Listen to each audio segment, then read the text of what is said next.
السلام علیکم دوستو، امید کرتے ہیں کہ آپ سب خیریت سے ہوں گے۔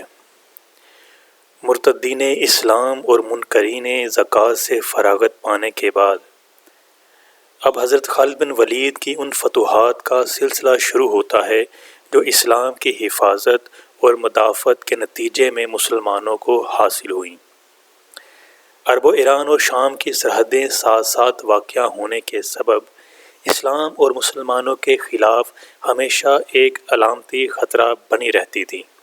قصہ یہ تھا کہ ان سرحدوں پر اکثر عرب نسل کی قومیں آباد تھیں جن پر ایران اور روم کا بڑا اثر و نفوذ تھا۔ رومی اور ایرانی انہیں اکثر اسلام اور مسلمانوں کے خلاف اکساتے رہتے تھے۔ سیدنا ابوبکر صدیق رضی اللہ تعالی عنہ نے ان لوگوں کو مرکزی حکومت کا تابع بنانے کی جب کبھی کوشش کی، رومی اور ایرانی ان کی کھلم کھلا مدد کرتے اور اس طرح اسلام اور مسلمانوں کو مٹانے کی ہمیشہ فکر میں لگے رہتے۔ مرتدین اسلام اور منکرین زکوٰۃ کے فتنہ میں جب رومیوں اور ایرانیوں نے نمایاں حصہ لیا تو سیدنا ابوبکر صدیق رضی اللہ تعالی عنہ کے لیے ضروری ہو گیا کہ وہ ان کا زور توڑنے اور مداخلت بے جا سے باز رکھنے کے لیے ان پر لشکر کشی کریں۔ چنانچہ مرتدین و منکرین کے معاملے سے فراغت پانے کے بعد طے پایا کہ حضرت خالد بن ولید عراق پر، حضرت ابو عبیدہ ابن الجراح حمص پر، زید بن ابی سفیان دمشق پر، شرجیل بن حسنہ اردن پر اور عمرو بن عاص فلسطین پر حملہ کرے، تاکہ رومی اور ایرانی جو اسلام کو مٹانے کے آئے دن منصوبے اور ارادے قائم کرتے رہتے ہیں وہ ملیا میٹ ہو جائیں۔ اور پھر ایسے حالات میں جب کہ رومی اور ایرانی اسلام کے باغیوں کی پشت پناہی کرتے ہوئے مسلمانوں کے خلاف کھلم کھلا اعلان جنگ کر چکے تھے، حفاظت خود اختیاری کے پیش نظر لازم تھا کہ اسلام کے دشمنوں رومیوں اور ایرانیوں کا کلا کما کیا جائے۔ اب اگر کوئی مسلمانوں کے اس اقدام کو ملک گیری اور کشور کشائی کے جذبات سے تعبیر کرے تو اس کے سوا اور کیا کہا جا سکتا ہے کہ وہ عقل کا اندھا ہے۔ ایرانیوں اور مسلمانوں کی پہلی باقاعدہ جنگ ایران کی سرحد سے 50 میل کے فاصلے پر مقام حفیر میں ہوئی، جس میں ایرانی سپاہیوں نے جنگ سے فرار کو جانے کے امکانات کو دور کرنے کے لیے اپنے پاؤں میں لوہے کی باری باری زنجیریں ڈال رکھی تھی۔ تاریخ اسلام میں اسی واقعے کی مناسبت سے یہ جنگ ذات السلاسل کہلاتی ہے۔ ابتدا میں ایک مجاہد مسنہ بن حارث شیبانی جن کا قبیلہ ایرانیوں کے زیر اثر تھا، اپنے قبیلے کے 8000 آدمیوں کو اپنے ہمراہ لے کر ایرانیوں کے مقابلے میں صف آرا ہوئے، لیکن ایرانی فوج کی کثرت کے سبب وہ جب ان کا مقابلہ کرنے میں ناکام رہے تو سیدنا ابوبکر صدیق نے ان کی مدد کے لیے حضرت خالد بن ولید کو بھیج دیا اور حضرت مسنہ بن حارث کو ان کی ماتحتی میں لڑنے کا حکم دیا۔ اس مہم کو عراق کی مہم کہا جاتا ہے، جس پر حضرت خالد بن ولید سپہ سالار مقرر کیے گئے۔ مہم پر چلنے سے پہلے حضرت خالد بن ولید نے اتمام حجت کے طور پر ابلا کے سرحدی حاکم ہرمز کو ایک خط بھیجا جس میں لکھا تھا کہ اگر آپ لوگ سلامتی چاہتے ہیں تو اسلام لے آؤ، اور اگر یہ قبول نہیں کرتے تو جزیہ دیں، اور اگر یہ بھی منظور نہیں تو سمجھ لیں تمہارے مقابلے میں ایک ایسی قوم آ رہی ہے جو موت سے اتنا ہی پیار کرتی ہے جتنا تم زندگی سے پیار کرتے ہو۔ مگر سرحدی حاکم نے اس خط کا کوئی اثر قبول نہ کیا، چنانچہ حضرت خالد بن ولید 10,000 مجاہدین اسلام کو ساتھ لے کر مہم پر چل دیے۔ عراق پر پہنچ کر حضرت مسنہ بن حارثہ سے ملے تو 8,000 مجاہدین اسلام اور مل گئے۔ غرض دشمن کے قریب پہنچ کر حضرت خالد بن ولید نے لشکر اسلام کو 3 حصوں میں تقسیم کیا۔ ایک حصے کا سپہ سالار مسنہ بن حارثہ کو دوسرے حصے کا عدی بن حاتم یعنی مشہور عالم فیاض و سخی حاتم طائی کے بیٹے کو بنایا، اور تیسرے حصے کو اپنی سپہ سالاری میں رکھا، اور تینوں حصوں کے لشکروں کے ایک جگہ اکٹھے ہونے کا مقام حفیر مقرر ہوا۔ چنانچہ اب طے شدہ منصوبے کے مطابق لشکر اسلام کے تینوں حصے الگ الگ راستوں سے ایک دن کی مسافت کا فاصلہ دے کر حفیر کی طرف بڑھنے شروع ہوئے۔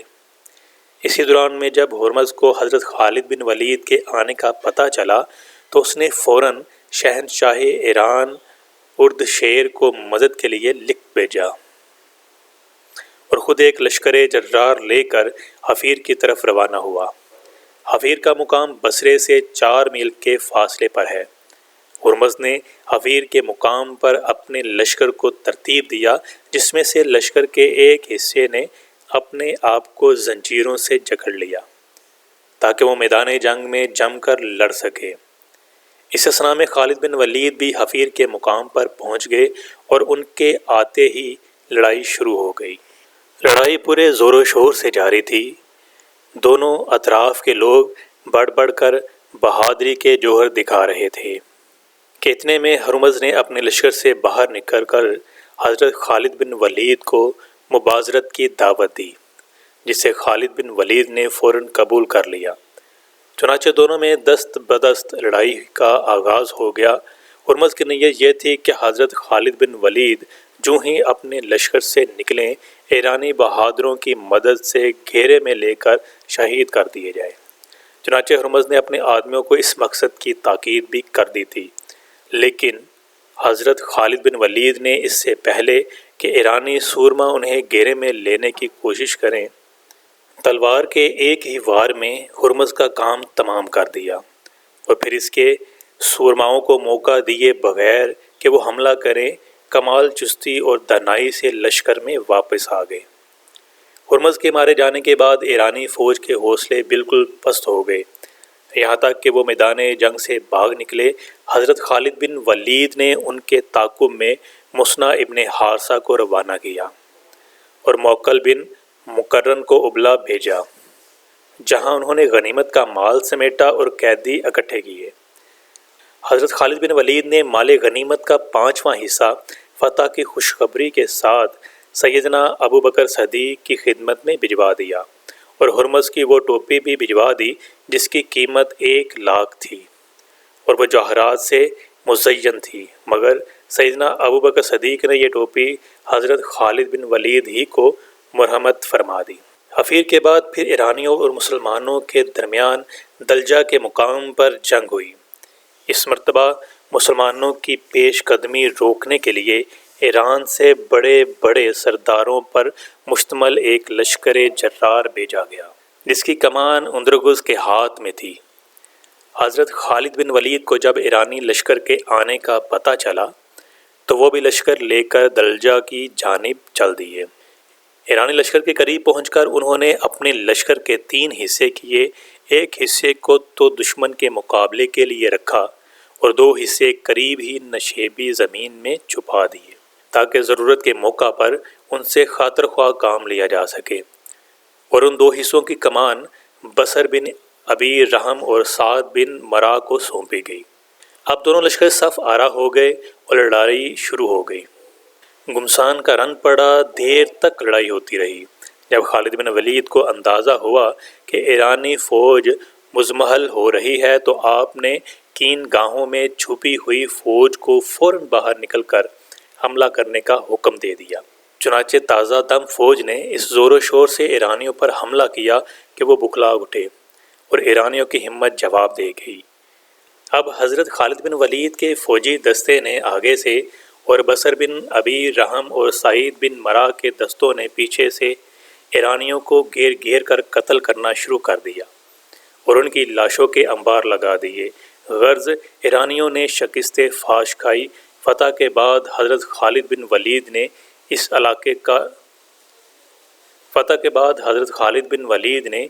علاقے کے کاشتکاروں سے کوئی تعارض نہیں کیا، ان سے محض جزیے کا مطالبہ کیا، جس کی ادا کرنے کا انہوں نے اقرار کر لیا۔ جزیہ حقیقت میں ایک طرح کا ٹیکس ہے جو غیر مسلموں پر ان کے مال و جان کی پوری حفاظت کرنے کے بدلے میں لگایا جاتا ہے۔ تاریخ اسلام میں یہ پہلا جزیہ ہے جو غیر مسلمانوں پر لگایا گیا۔ اس کے ادا کرنے کے بعد غیر مسلموں کو فوج میں شرکت نہ کرنے کی رعایت دے دی جاتی تھی۔ علاوہ ازیں جزیے کے تمام قاعدے اور ضابطے بے حد نرم رکھے گئے، مثلاً 20 سے کم اور 50 سے اوپر کی عمر کے لوگوں سے جزیہ نہیں لیا جاتا تھا۔ اس کے علاوہ ان لوگوں سے بھی جزیہ نہیں لیا جاتا تھا جو کسی لمبی اور پرانی بیماری میں مبتلا ہوں۔ ہر چند مسلمانوں سے جزیہ نہیں لیا جاتا تھا، لیکن اس کا مطلب یہ نہیں کہ وہ کسی قسم کا بھی کوئی ٹیکس ادا نہیں کرتے تھے۔ وہ فوج میں بھی شریک ہوتے تھے اور جزیہ سے بھی زیادہ زکوٰۃ کی صورت میں ایک رقم بھی ادا کرتے تھے، اور اس کا ادا کرنا قانونی اعتبار سے ان پر لازم تھا، بصورت دیگر سزا کے مستحق ہوتے تھے۔ اس جنگ میں چونکہ قبیلہ بکر بن دائل کے بھی کئی ایک عربی نسل کے عیسائی مارے گئے تھے، اس لیے انہوں نے مسلمانوں کے خلاف ایران کے دربار میں فریاد کی، اور شہنشاہ ایران اردشیر نے بہمن جاودیہ ایک نامی گرامی ایرانی سورما کو ان کی مدد کے لیے ایک لشکر گراں دے کر روانہ کیا۔ جاودیہ نے علیس کے مقام پر پہنچ کر وہاں کے حاکم جابان کو ایرانی فوج سونپ دی اور خود شہنشاہ ایران سے مشورہ کرنے کے لیے مدائن چلا گیا۔ ادھر جب خالد بن ولید کو ایرانیوں کے نئے حملے کی تیاریوں کا پتہ چلا تو وہ بھی لشکر لے کر مقابلے کو چل دیے اور علیس کے مقام پر پہنچتے ہی لڑائی شروع کر دی، اور اس سے پہلے کہ بہمن جاودیہ واپس آئے، مسلمانوں نے موقع غنیمت جان کر نہایت جوش و خروش کے ساتھ بھرپور حملہ کر دیا، جس سے عیسائیوں کے قدم اکھڑ گئے اور وہ بری طرح پسپا ہوئے۔ اس لڑائی میں پورے 70,000 ایرانی اور عیسائی گاجر مولی کی طرح کاٹ کر پھینک دیے گئے۔ علیس کی مہم سر کرنے کے بعد حضرت خالد بن ولید امنیشیا کی طرف بڑھے، لیکن یہاں کے باشندے حضرت خالد بن ولید کے صرف آنے ہی کی اطلاع پا کر بدحواس ہو گئے اور گھر بار چھوڑ کر بھاگ نکلے، حتیٰ کہ شہر بالکل خالی ہو گیا۔ مسلمانوں کو یہاں سے اس قدر مال غنیمت ہاتھ آیا کہ اتنا جنگ ذات السلاسل کے بعد بھی حاصل نہیں ہوا تھا۔ مال غنیمت میں ہر سوار کو 1500 درہم ملے، دیگر مجاہدین کو جو رقمیں ملیں وہ اس کے علاوہ ہیں۔ جب حضرت خالد بن ولید نے مال غنیمت کا 5واں حصہ فتح کی خوشخبری کے ساتھ سیدنا ابوبکر صدیق کی خدمت میں بھجوایا تو آپ بے حد خوش ہوئے اور فرمایا کہ اے معاشر قریش، تمہارے شیر نے ایک شیر پر حملہ کر دیا اور اس کے بٹ میں گھس کر اسے مغلوب کر لیا۔ عورتیں خالد جیسا بہادر پیدا کرنے سے عاجز ہیں۔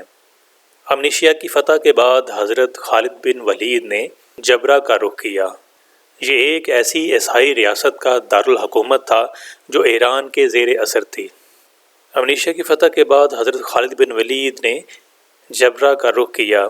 یہ ایک ایسی عیسائی ریاست کا دارالحکومت تھا جو ایران کے زیر اثر تھی۔ جبرہ کا شہر کوفہ سے 3 میل کے فاصلے پر تھا۔ حضرت خالد بن ولید نے آتے ہی اس کا محاصرہ کر لیا۔ جبرہ کے حاکم ارازبا نے جب دیکھا کہ خالد بن ولید کے ہاتھوں جنگ کے ذریعے رستگاری نہیں مل سکتی اور علیس اور امنیشیا کی عظیم الشان فتوحات اس کے سامنے تھیں، تو اس نے اپنے بیٹے کو حکم دیا کہ وہ دریائے فرات پر بند باندھ کر اس کا پانی روک لے۔ اس کے بعد حضرت خالد بن ولید کے حکم سے مجاہدین نے اونٹوں کو ذبح کر کے ان کی لاشوں سے خندق کو پاٹ دیا اور اس سے پل کا کام لیتے ہوئے خندق پار کر گئے۔ اب جو ہی مجاہدین آگے بڑھے، دشمن کے سپاہی پسپا ہونے لگے۔ اس موقع پر شیرزادے نے دوسری مرتبہ پھر صلح کی درخواست پیش کی اور کہا کہ اگر جاں بخشی کر دی جائے تو وہ سواروں کے غیر مسلح اور خالی دستے کے ساتھ شہر سے باہر نکل جائے گا۔ حضرت خالد بن ولید نے اس کی درخواست قبول کر لی اور شیرزاد اپنے دعوے کے مطابق وہاں سے چلا گیا۔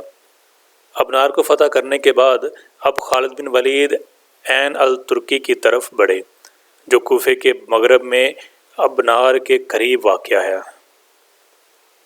یہ غیر عربی نسل کے عیسائیوں کو باری اکثریت تھی۔ یہ لوگ مسلمان عربوں کو بہت حقیر سمجھتے تھے اور خیال کرتے تھے کہ بحیثیت عرب عیسائی ہونے کے وہ بھی عرب مسلمانوں کے برابر کی قوت رکھتے ہیں، مگر جب حضرت خالد بن ولید نے آتے ہی عرب عیسائیوں کی فوج پر بھرپور حملہ کیا اور ان کے سپہ سالار عسکر پر نہایت پھرتی سے کمند ڈال کر اسے اپنے لشکر میں گھسیٹ لائے، تو یہ حال دیکھ کر عرب عیسائیوں کے چھکے چھوٹ گئے اور میدان جنگ سے راہ فرار اختیار کی۔ مجاہدین اسلام نے ان کا پیچھا کیا اور سینکڑوں گرفتار کر لیے۔ عین الترکی کو فتح کرنے کے بعد حضرت خالد بن ولید نے کن علاقوں کا رخ کیا اور ان کو فتح کیا؟ حضرت خالد بن ولید کا طریقہ جنگ کیا تھا؟ حضرت خالد بن ولید کو کس خلیفہ کے دور میں ان کے عہدے سے معزول کیا گیا؟ یہ سب جاننے کے لیے ہمارے ساتھ جڑے رہیے، چینل کو سبسکرائب کیجیے، بیل آئیکن کو کلک کیجیے تاکہ آئندہ آنے والی تمام ویڈیوز کا نوٹیفیکیشن آپ کو مل سکے۔